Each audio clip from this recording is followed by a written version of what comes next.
Good morning students, welcome in Saraswati study channel. आज की हम अपनी इस वीडियो में pronoun and its type in English and Hindi दोनों में ही आपको इसका अर्थ बताएंगे, सर्वनाम तथा उसके प्रकार। तो सबसे पहले मैं इसकी डेफिनेशन बताना चाहूँगी, जिसे हम हिंदी में सर्वनाम कहते हैं और इंग्लिश में प्रोनाउन। इसकी डेफिनेशन है, जो शब्द संज्ञा यानी कि नाउन के स्थान पर हम प्रयोग करते हैं वो सर्वनाम कहलाते हैं। इसकी इंग्लिश में डेफिनेशन होगी, a pronoun is a word which is used in place of noun. For example, he, she, I, you, we, they. अब हम आपको टाइप ऑफ प्रोनाउन यानी कि सर्वनाम के प्रकार।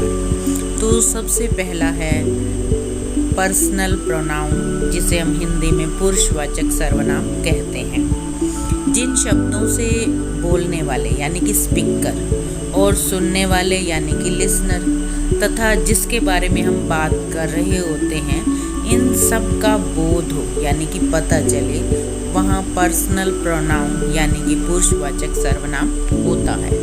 For example, you, we, I, he, she, they.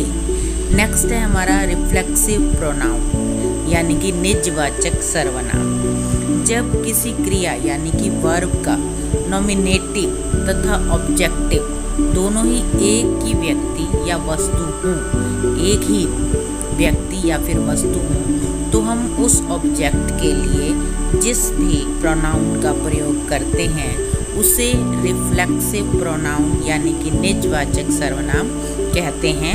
For example, myself, ourselves अगर plural sense हो, हिम सेल्फ, यूअर सेल्फ, और अगर प्लूरल सेंस हो तो यूअर सेल्व्स। नेक्स्ट है हमारा डिमॉन्स्ट्रेटिव प्रोनाउन यानी कि संकेतवाचक सर्वनाम। जिस शब्द से किसी खास व्यक्ति या फिर वस्तु के बारे में बताया जाता है, वहाँ पर डिमॉन्स्ट्रेटिव प्रोनाउन यानी कि संकेतवाचक सर्वनाम होता है। For example, this, that, these, those. इसमें पास के लिए हम दिस और दूर के लिए दैट का, इसी तरह पास के लिए दीज और दूर के लिए दोज का प्रयोग किया जाता है। दिस का बहुवचन दीज होता है। इसका प्रयोग हम पास की स्थिति के लिए या फिर व्यक्ति के लिए करते हैं, जबकि दैट, जैसे हमने पहले बताया कि प्लूरल सेंस है दोज का, तो इसका प्रयोग हम दूर की वस्तु या फिर व्यक्ति के लिए करते हैं। नेक्स्ट है हमारा रिलेटिव प्रोनाउन यानी कि संबंधवाचक सर्वनाम। जिन सर्वनाम यानी कि प्रोनाउन शब्द का संबंध रिलेशंस यानी कि किसी पहले आए हुए शब्द से हो, वहाँ रिलेटिव प्रोनाउन यानी कि संबंधवाचक सर्वनाम होता है। जो शब्द किसी नाउन शब्द के लिए आए उसे हम रिलेटिव प्रोनाउन कहते हैं। For example, who, when, what, that, which, whose. इसी तरह नेक्स्ट है इंटेरोगेटिव प्रोनाउन। इंटेरोगेटिव यानी कि प्रश्नवाचक सर्वनाम। जिन सर्वनाम शब्दों का प्रयोग किसी से प्रश्न पूछने के लिए हम करेंगे उसे हम इंटेरोगेटिव प्रोनाउन यानी कि प्रश्नवाचक कहेंगे। For example, what, which, why, who. Next है इंडेफिनिट। नाम से ही पता चल रहा है, इंडेफिनिट यानी कि अनिश्चयवाचक सर्वनाम। जिन सर्वनाम शब्दों में किसी व्यक्ति तथा किसी वस्तु का निश्चित रूप से नहीं पता रहता, वहाँ पर इंडेफिनिट प्रोनाउन यानी कि अनिश्चयवाचक सर्वनाम होता है। For example, some, few, any.